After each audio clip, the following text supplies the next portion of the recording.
Okey. Selamat berpuasa. Salam Ramadan. Bye bye. Assalamualaikum.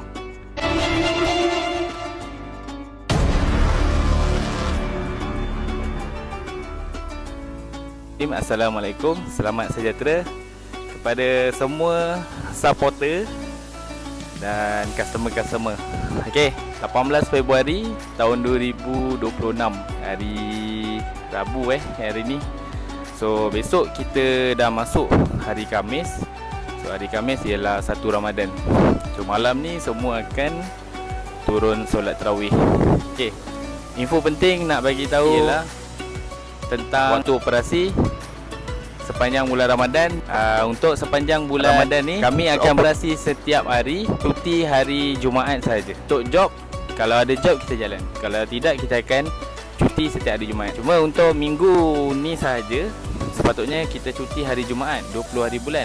Kita tukar. So kita orang akan kerja hari Jumaat, kita cuti hari Khamis. Hari Khamis 1 Ramadan, besok kita akan cuti. So kedai tutup hari Khamis besok. Kita orang buka balik hari Jumaat, Sabtu, Ahad. Lepas tu Isnin, Selasa, Rabu, Khamis buka, hari Jumaat tutup. Okey, sepanjang bulan Ramadan hanya hari Jumaat saja cuti. Kecuali minggu ni kita tukar. So Khamis cuti, Jumaat kerja. Kedai start operasi dari untuk bulan Ramadan saja. Kita akan start operasi daripada pukul 8.30 sampai 5.30. Okey, jadi kalau ada job yang masih belum siap, kami boleh lajak sampai pukul 6. Kalau tak siap juga, kita orang akan rehat dulu, balik buka puasa. Lepas solat tarawih, kita orang akan masuk balik kedai untuk sambung balik kerja kat dalam kedai. Okey.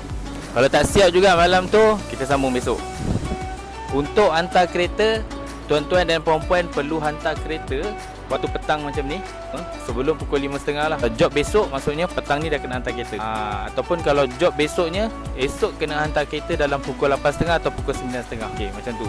Untuk handover kereta takkan kacau waktu berbuka puasa atau tarawih lah. Jadi kalau sempat siap sebelum berbuka, 5.30 dah boleh collect kereta. Kalau tidak, korang kena ambil selepas tarawih. Tak nak kacau waktu ibadah, kita akan handover esoknya lah. Tengah hari ke petang terpulang. Okey.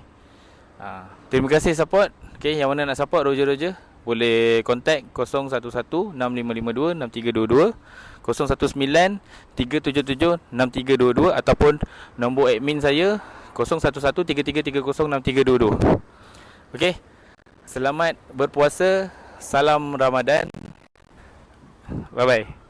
Assalamualaikum.